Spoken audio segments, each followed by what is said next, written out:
হাতে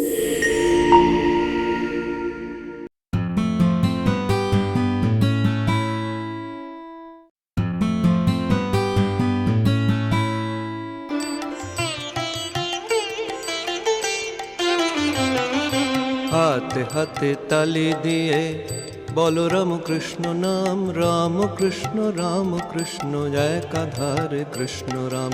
হাতে হাতে তালি দিয়ে বলো রাম কৃষ্ণ নাম, রাম কৃষ্ণ রাম কৃষ্ণ একাধারে কৃষ্ণ রাম। রাম কৃষ্ণ নাম বলো অবিরাম, কলির তারক ব্রহ্ম রাম কৃষ্ণ নাম।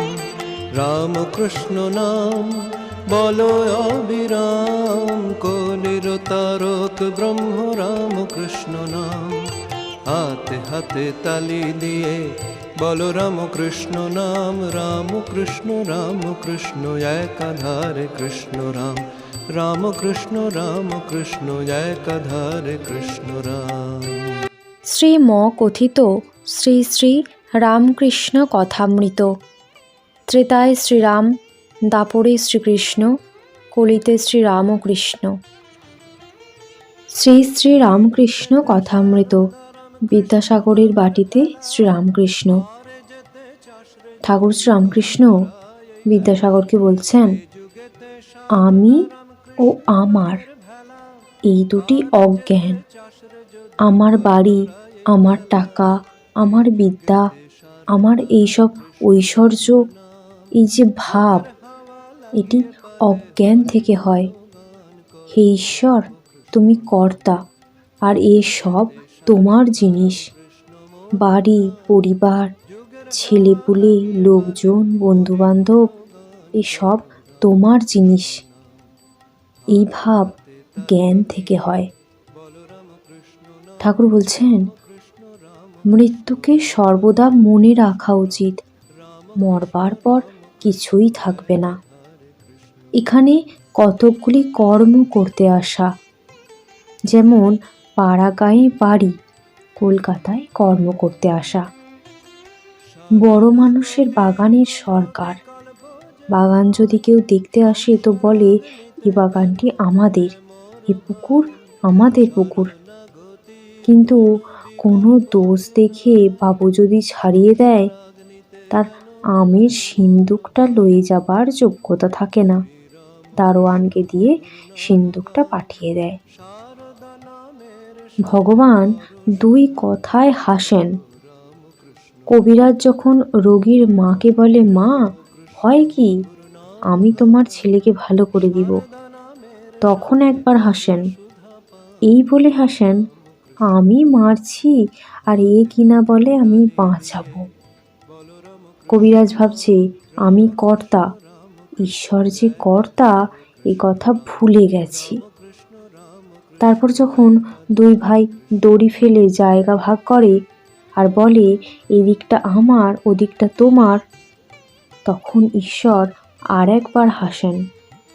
এই মনে করে হাসেন, আমার জগৎ ব্রহ্মাণ্ড, কিন্তু ওরা বলছে এই জায়গা আমার আর তোমার। ঠাকুর শ্রীরামকৃষ্ণ বলছেন, তাকে কি বিচার করে জানা যায়? তার দাস হয়ে, তার শরণাগত হয়ে তাকে ডাকো। বিদ্যাসাগরের প্রতি সহাস্যে ঠাকুর বললেন, আচ্ছা, তোমার কি ভাব? বিদ্যাসাগর মৃদু মৃদু হাসিতেছেন, বলিতেছেন, আচ্ছা, সে কথা আপনাকে একলা একলা একদিন বলবো। শ্রীরামকৃষ্ণ সহাস্যে বিদ্যাসাগরকে বললেন, তাকে পাণ্ডিত্য দ্বারা বিচার করে জানা যায় না। এই বলিয়া ঠাকুর প্রেমোন্মত্ত হইয়া গান ধরিলেন। কে জানে কালী কেমন, দর্শনে না পায় দর্শন, কে জানে কালী কেমন। ওগো মূলাধারে সহচারে, সদা যোগী করে মনন, করে মনন। সে যে ঘটে ঘটে বিরাজ করে, ইচ্ছা ময়ূর ইচ্ছা যেমন, কে জানে কালি কেমন। ঠাকুর বলছেন, দেখলে, কালীর উদরে ব্রহ্মাণ্ড ভাণ্ড প্রকাণ্ড তা জানো কেমন। আর বলছে, স্বরদর্শনে না পায় দর্শন, পাণ্ডিত্যে তাকে জানা যায় না, তাকে পাওয়া যায় না। বিশ্বাস আর ভক্তি চাই। বিশ্বাসের কত জোর শোনো। একজন লঙ্কা থেকে সমুদ্র পার হবে। বিভীষণ বললে, এই জিনিসটি কাপড়ের খুঁটে বেঁধে লও, তাহলে নির্বিঘ্নে চলে যাবে, জলের উপর দিয়ে চলে যেতে পারবে।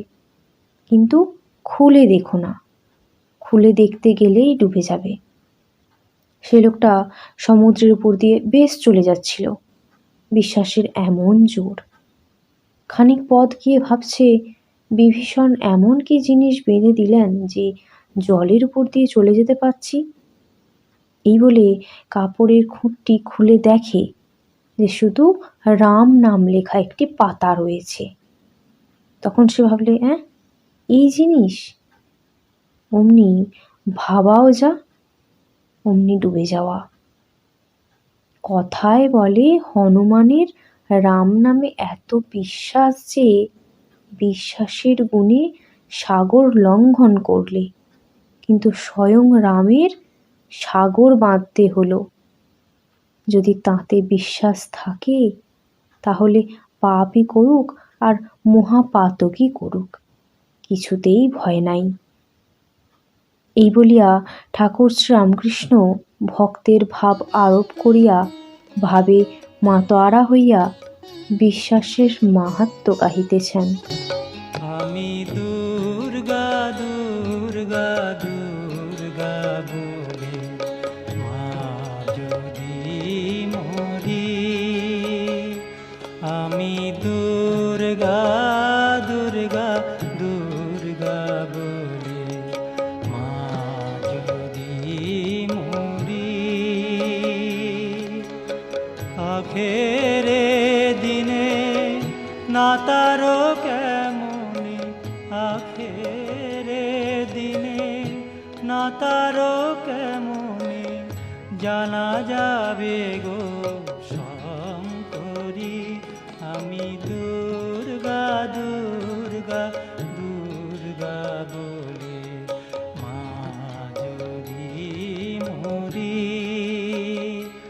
আমি দুর্গা দুর্গা দুর্গা বলে মা যদি মরি। শ্রীরামকৃষ্ণ বলছেন, বিশ্বাস আর ভক্তি, তাকে ভক্তিতে সহজে পাওয়া যায়, তিনি ভাবের বিষয়। এ কথা বলিতে বলিতে ঠাকুর শ্রীরামকৃষ্ণ আবার গান ধরিলেন। গান গাহিতে গাহিতে ঠাকুর সমাধিস্থ হইয়াছেন, হাত অঞ্জলিবদ্ধ, দেহ উন্নত ও স্থির, নেত্রদ্বয় স্পন্দহীন। সেই বেঞ্চের উপর পশ্চিমাশ্র হইয়া পা ঝুলাইয়া বসিয়া আছেন। সকলে উদ্গ্রীব হইয়া এক অদ্ভুত অবস্থা দেখিতেছেন। পণ্ডিত বিদ্যাসাগরও নিস্তব্ধ হইয়া এক দৃষ্টি দেখিতেছেন। ঠাকুর প্রকৃতিস্থ হইলেন, দীর্ঘ নিঃশ্বাস ফেলিয়া আবার সহাস্যে কথা কহিতেছেন। ভাব ভক্তি এর মানে তাকে ভালোবাসা। যিনি ব্রহ্ম, তাকেই মা বলে ডাকছে। প্রসাদ বলে মাতৃভাবে আমি তত্ত্ব করি যারে, সেটা চাতরে কি ভাঙব হাঁড়ি, বোঝো না রে মন ঠারে ঠোরে। রামপ্রসাদ মনকে বলছে ঠারে ঠোরে বুঝতে, এই বুঝতে বলছে যে বেদে যাকে ব্রহ্ম বলেছে তাকেই আমি মা বলে ডাকছি। যিনি নির্গুণ তিনিই সগুণ, যিনি ব্রহ্ম তিনিই শক্তি। যখন নিষ্ক্রিয় বলে বোধ হয়, তখন তাকে ব্রহ্ম বলি। যখন ভাবি সৃষ্টি স্থিতি প্রলয় করছেন, তাকে আত্মা শক্তি বলি, কালী বলি। ব্রহ্মা আর শক্তি অভেদ, যেমন অগ্নি আর দাহিক আসক্তি। অগ্নি বললেই দাহিক আসক্তি বোঝা যায়, আর দাহিক আসক্তি বললেই অগ্নি বোঝা যায়। একটিকে মানলেই আরেকটিকে মানা হয়ে যায়। তাকেই মা বলে ডাকা হচ্ছে। মা বড় ভালোবাসার জিনিস কি না? ঈশ্বরকে ভালোবাসতে পারলেই তাকে পাওয়া যায়। ভাব, ভক্তি, ভালোবাসা আর বিশ্বাস। কেউ কেউ মনে করে বেশি ঈশ্বর ঈশ্বর করলে মাথা খারাপ হয়ে যায়। তা নয় গো। এই যে সুধার হ্রদ, অমৃতের সাগর, বেদে তাকে অমৃত বলেছে। এতে ডুবে গেলে মরে না গো, অমর হয়। ঠাকুর শ্রীরামকৃষ্ণ বলছেন, পূজা, হোম, যাগ, যজ্ঞ কিছুই কিছু নয়। যদি তার উপর ভালোবাসা আসে, তাহলে আর এসব কর্মের বেশি দরকার নাই। যতক্ষণ হাওয়া পাওয়া না যায়, ততক্ষণই পাখার দরকার। যদি দক্ষিণে হাওয়া আপনি আসে, পাখা রেখে দেওয়া যায়, আর পাখার কি দরকার? ঠাকুর বলছেন, তুমি যেসব কর্ম করছো, এসব সৎকর্ম। যদি আমি কর্তা এই অহংকার ত্যাগ করে নিষ্কামভাবে করতে পারো, তাহলে খুব ভালো। এই নিষ্কাম কর্ম করতে করতে ঈশ্বরেতে ভক্তি, ভালোবাসা আসে। এইরূপ নিষ্কাম কর্ম করতে করতে ঈশ্বর লাভ হয় গো। কিন্তু যত তার উপর ভক্তি, ভালোবাসা আসবে, ততই তোমার কর্ম কমে যাবে। দেখো না, গৃহস্থের বউ পেটে যখন ছেলে হয়, শাশুড়ি তার কর্ম কমিয়ে দেয়। যতই মাস বাড়ে, শাশুড়ি কর্ম কমায়। 10 মাস হলে আদপে কর্ম করতেই দেয় না, পাছে ছেলের কোনো হানি হয়, প্রসবের কোনো ব্যাঘাত হয়। তুমি যেসব কর্ম করছো, এতে তোমার নিজের উপকার। নিষ্কামভাবে কর্ম করতে পারলে চিত্তশুদ্ধি হবে। ঈশ্বরের উপর তোমার ভালোবাসা আসবে। ভালোবাসা এলেই তাকে লাভ করতে পারবে। জগতের উপকার মানুষ করে না, তিনিই করেছেন। যিনি চন্দ্র সূর্য করেছেন, যিনি মা বাপের স্নেহ, যিনি মহতের ভিতর দয়া, যিনি সাধু ভক্তের ভিতর ভক্তি দিয়েছেন। যে লোক কামনা শূন্য হয়ে কর্ম করবে, সে নিজের মঙ্গল করবে। ঠাকুর শ্রীরামকৃষ্ণ বলছেন, অন্তরে সোনা আছে, এখনো খবর পাও নাই। একটু মাটি চাপা আছে, যদি একবার সন্ধান পাও, অন্য কাজ কমে যাবে। গৃহস্থের বউয়ের ছেলে হলে ছেলেটাকেই নিয়ে থাকে, ওইটিকে নিয়েই নাড়াচাড়া করে, আর সংসারের কাজ শাশুড়ি করতে দেয় না। ঠাকুর বলছেন, আরও এগিয়ে যাও। এই কথাটা জানো তো? এক কাঠুরে কাঠ কাটতে গেছিল। ব্রহ্মচারী বললে, এগিয়ে যাও। এগিয়ে গিয়ে দেখে চন্দন গাছ। আবার কিছুদিন পরে ভাবলে, তিনি তো এগিয়ে যেতে বলেছিলেন, চন্দন গাছ পর্যন্ত তো যেতে বলেন নাই। এগিয়ে গিয়ে দেখে রূপোর খনি। আবার কিছুদিন গিয়ে এগিয়ে দেখে সোনার খনি। তারপর কেবল হীরা, মানিক এইসব লয়ে একেবারে আন্টিল হয়ে গেল। নিষ্কাম কর্ম করতে পারলে ঈশ্বরে ভালোবাসা হয়। ক্রমে তাঁর কৃপায় তাঁকে পাওয়া যায়। ঈশ্বরকে দেখা যায়, তার সঙ্গে কথা কওয়া যায়।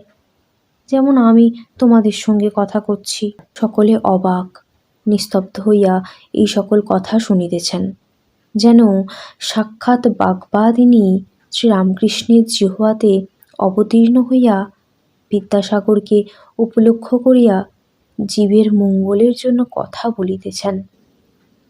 রাত্রি হইতেছে, 9টা বাজে। ঠাকুর এইবার বিদায় গ্রহণ করিবেন। শ্রীরামকৃষ্ণ বিদ্যাসাগরের প্রতি বললেন, এই যা বললুম, বলা বাহুল্য আপনি সব জানেন, তবে খবর নাই। বরুণের ভাণ্ডারে কত কি রত্ন আছে, বরুণ রাজার খবর নাই। বিদ্যাসাগর বললেন, তা আপনি বলতে পারেন। শ্রীরামকৃষ্ণ বললেন, হ্যাঁ গো, অনেক বাবু জানে না চাকর বাকরের নাম বা বাড়ির কোথায় কি দামি জিনিস আছে।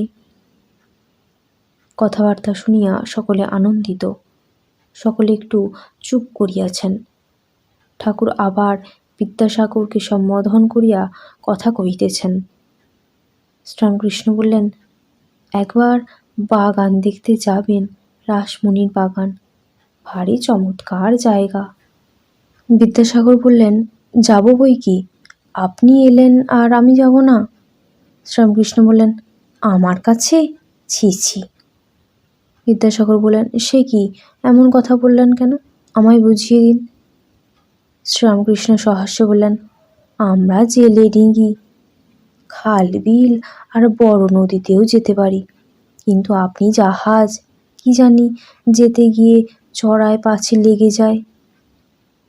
বিদ্যাসাগর সহাস্যবদন, চুপ করিয়া আছেন। ঠাকুর হাসিতেছেন।